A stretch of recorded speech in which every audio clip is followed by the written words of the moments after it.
One of the wonderful personalities of Graaff-Reinet is Claire Sheard. And Claire, it's fantastic that I can be with you this afternoon to talk about Dr. David Massey. Uh, so we'd love you to tell us about the story of his life. So over to you.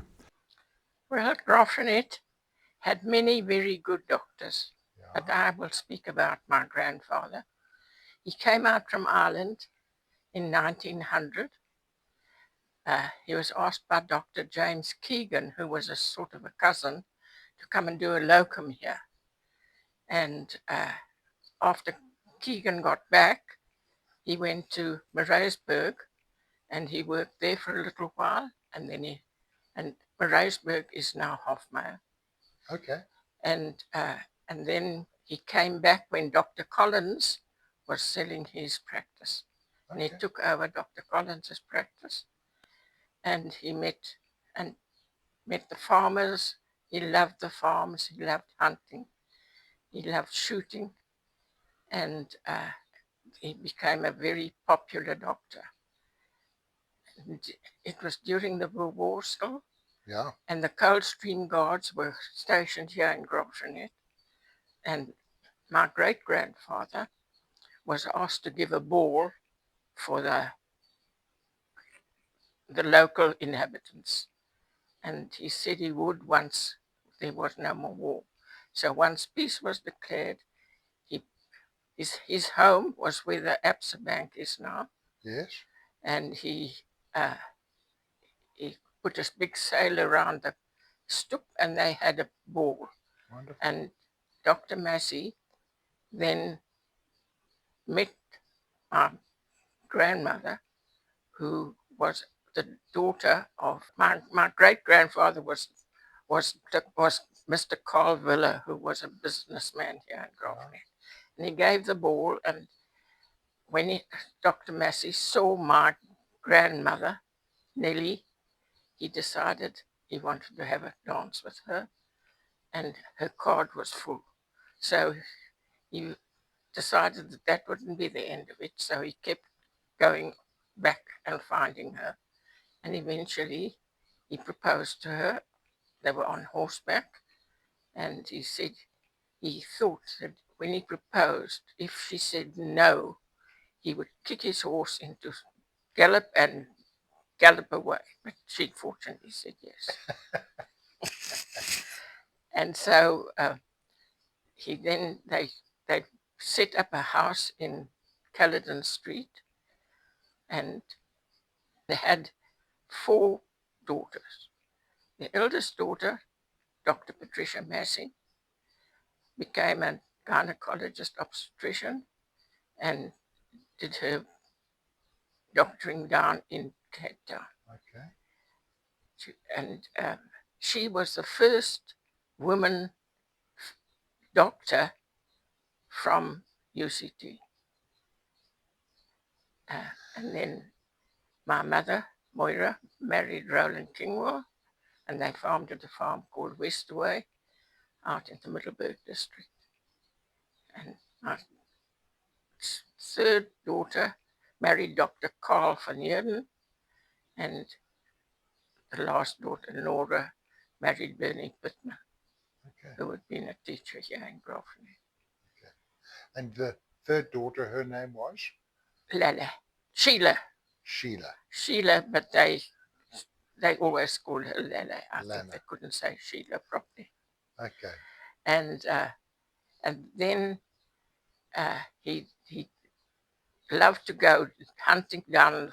Farmers down south used to invite him for hunts.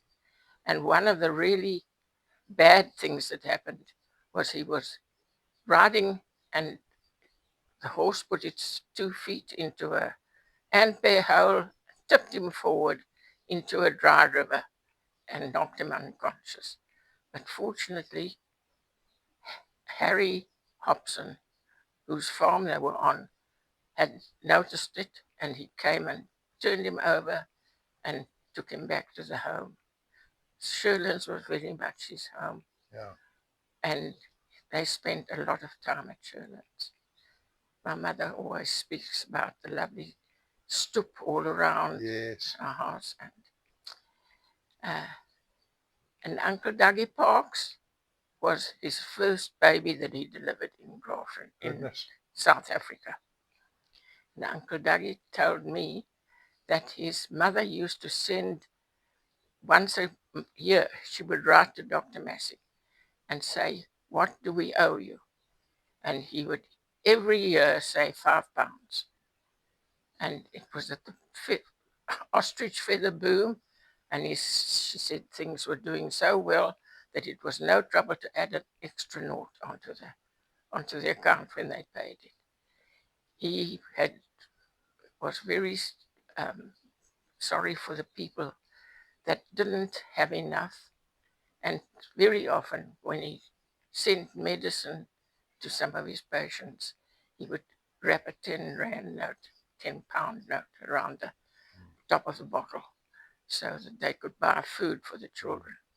He was a well-known businessman as well. He was the director of the Midland Board here in Grafton for many years. And through the Depression, they managed to keep going simply because the farmers trusted him and they knew he wouldn't do anybody out. And Midland Executive came through very successfully. So why don't you just tell us some more about, particularly that he was elected chairman of the Midland Agency and Trust Company. He was elected chairman of that. Why don't you tell us about that period of his life? Well, I don't know too much myself, but I do know that he was a very good chairman and people trusted him. And during the Depression, when everybody was falling around trying to scratch their money, he persuaded them to keep their money at the Midland Agency. And they trusted him sufficiently to do so. That was in a way a miracle, wasn't it? Because, in that same year, 1931, just in one of the earlier months, a similar business had gone under here in Graaff-Reinet. I think it was called the Graaff-Reinet Board of Executors, which was a whole different group of directors and different group of investors and so on, that they, in trying to secure their investments, had taken out £100,000, I read. They had demanded £100,000 from the Graaff-Reinet Board of Executors, and so they were unable to pay them. They were unable to pay them out, and the whole business had to be closed down. And I believe that happened in October of 1931. And it's very interesting that just a month or two after that, he was busy rescuing the board that he was in charge of. Really a superhuman effort on his part. He must have been the most amazing man. I think he was very well loved and people trusted him. Yes, certainly the farming community has been through a number of very difficult times. There was the drought, first of all, from 1928, 1929, that very, very bad drought that they had, which left farmers, not in a very good position. And then, of course, the crash on Wall Street in 1929 really meant that the world economy was in big trouble from 1930 onwards. It must have been a very difficult time to live through. And I think that a lot of farmers had big bonds at the Midland Agency. Yeah. And he tried to avoid having to knock the farmers down and repossess the ground. And they managed. And therefore people kept trusting him. Yeah. What a momentous thing it was, what he achieved in the face of really very big odds, that he managed to pull that company through, and that he managed to save all those farmers, and he managed to keep everybody happier. And if you will forgive me, it's not a very long piece, but I'm just going to read it onto camera, if you don't mind, Claire, just so that it's recorded. And as I say, I'm indebted to you for letting me have a look at the writings of your mother. So I'm just going to read here. It says it's about how he had been to Europe. They travelled to Germany and to England and to Ireland. And she says here, I'm glad that he was able to have that break and that wonderful visit to the West. He returned to critical issues at the Midland. The Depression was beginning to bite deep into the economy of the country. In the 1930s, most South African agricultural products depended on export, and almost the whole wool clip of the country had to be exported. And wool was the chief product of Graaff-Reinet and did not enjoy imperial preference as did some other commodities. Thus the wool growers, the chief debtors of the Midland Agency, were plunged into extreme financial difficulties. Their income from wool sales was not enough to pay interest on their bonds. While he was away, that is while Dr. Massey was away, Mr. Stephen van Niekerk had died and Mr. Urquhart had resigned, and in their places at the AGM in February 1931, Mr. Sidney Rubridge and Mr. W. Nicol were elected to the board. Important decisions had to be made because farmers were unable or only partly able to pay interest on their bonds, and the question of arrear interest and payment to investors and shareholders was constantly on the agenda for the board meetings. Father carried grave responsibilities during these days. In October 1931, the board decided to suspend payments of a capital nature. They also decided to call a meeting of the creditors, and this was a decision which demanded courage and foresight. And here it comes. This heading of this paragraph is the crucial meeting. This meeting took place on the 13th of November 1931. Now I just want to remind the viewers that it's been established that just a month before, the Graaff-Reinet Board of Executors had gone bust. It was the financial situation was bad, and the example was that the creditors who had put their monies into the Graaff-Reinet Board of Executors, they had called for their money and got however many pennies in the pound that were available to them. They'd taken that out. And so in this environment where people were asking for their money back, this meeting took place. This meeting took place on the 13th of November 1931. There were present all the directors and 89 creditors.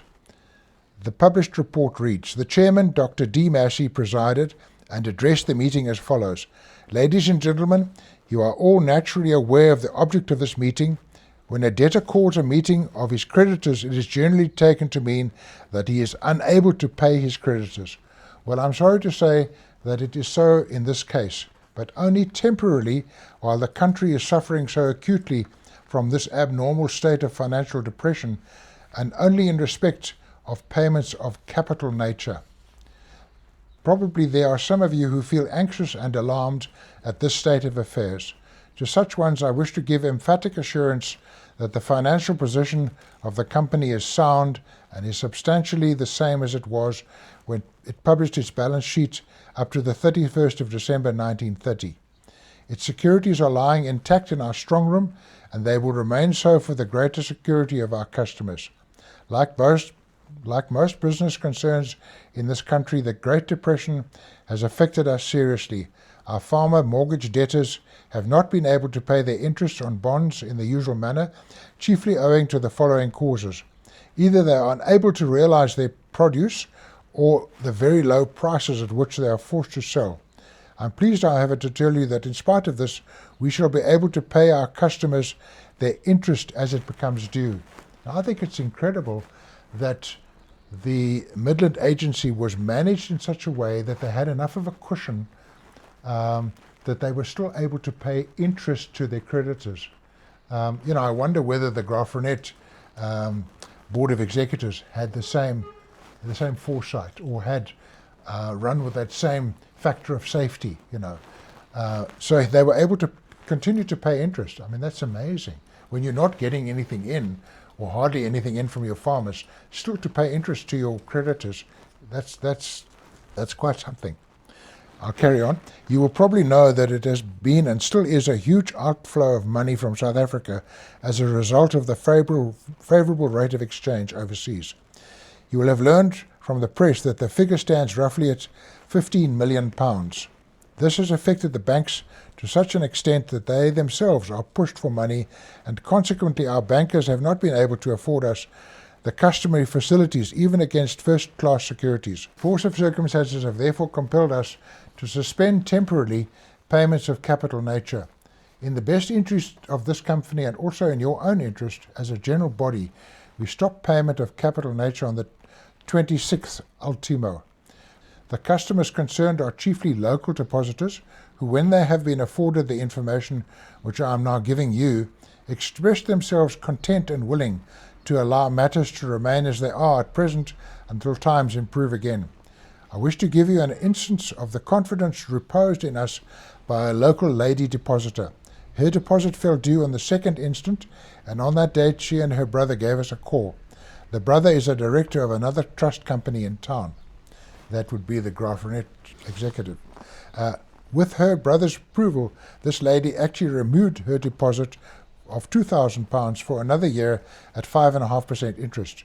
Previously, the interest was 6%. I ask you, therefore, very seriously and earnestly in your own interests, to take the only reasonable and sensible view, which has already been adopted by a no means inconsiderable number of depositors, namely to leave your deposits undisturbed for the present, under the definite assurance of the directors of this company that they will do their utmost in their power to safeguard your interests. But further down it says, at a special general meeting of shareholders held a week later, the directors reported on their action in regard to meeting of the creditors. After some discussion, Mr. T.E.M. Murray moved a resolution of full confidence in the action of the directors. This resolution was passed unanimously. So, disaster was averted by obviously a very charismatic man, and also somebody that the people very deeply trusted. I think it's the most incredible achievement to have got people to trust him and say, okay, we'll stand by you. And I believe it was a few years, it was 1934, when the trust company's affairs began to normalize and they were able to begin paying out capital sums again and so on.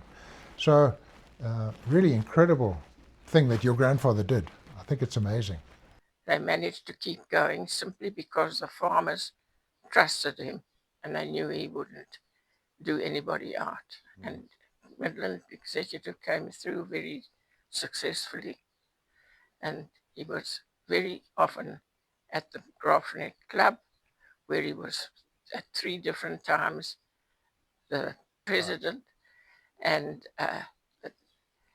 the people knew that if somebody phoned and said, "Is my husband there?" they always would say, "He's just left." But if Mrs. Massey phoned, then he would say, "I'm sending him now." And he would go back, because it was always a patient that needed to be seen. Yes, yes. And he had, once he had to go out to a farm to a very sick child, and he found the child had diphtheria, and it was not a case of that he could bring it back to Grafrenet. So he had to do a tracheotomy on the kitchen table, and my granny just helped him, and he managed, and the child. Wow. But I think he saved many lives. Of course. And the people in the townships were very fond of him, and he made sure that they all were as comfortable as they possibly could be. I don't know what else. So their first home was in Caledon Street, you Their said? only home was Caledon Street. Okay. Because my parents lived at number 38 Kitchener Avenue in Cypress Grove. It was in Cypress. And it was called Massey House. Yes, but that was long after he had died. Okay. My granny moved when Checkers bought the house. Okay. And my granny then moved down to Cypress Grove. Okay. And we called it Massey House. Yes. Yeah. I understand. Mm. So your grandfather never actually lived there. No. He always lived in Caledon Street. Caledon Street, opposite the chemist. Yes. And during the 1980 flu, my Aunt Patty was sent across very often to go and help the chemist, because actually quite remarkable about her. She started her life here in Grafrenet, and when after she turned 90, she came back from Cape Town. Wow. And she booked in here at Parsonage Street home, and she died here in Grafrenet. Wow. Wow. After my mother tells me that she delivered me in Cape Town because I was born there. You know, my mum had a bit of trouble with Miss carrying full term, and so she was confined in Cape Town and very carefully looked after and given, whatever medicines they had in those days to help her to keep the baby. And finally, this little tyke popped out, and that was me. And how lucky.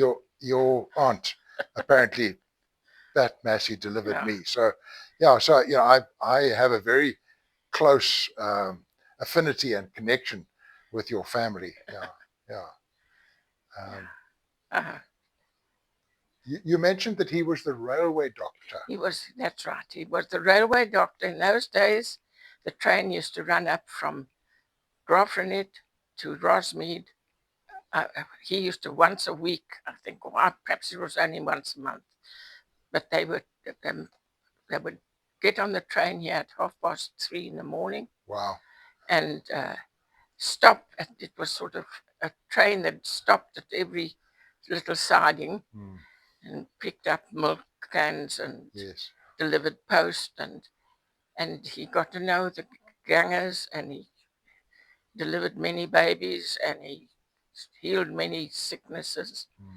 And apparently, in those days, the fencing hadn't been done yet, and they were traveling along, and if there was a herd of springbuck running close by, the engine driver would stop, and he would take a pot shot, and they'd get a couple of buck, and they'd put them on board, and then they'd have venison for supper that night.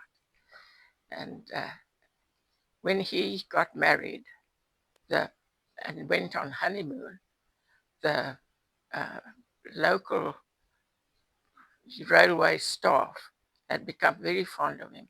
So they decorated the engine with all sorts of flags and flowers and wreaths, and they put detonators on the tracks, so that as it went along, it was detonating bangs, even at the little sidings all the way up. Wow. And they were on their way to the Victoria Falls.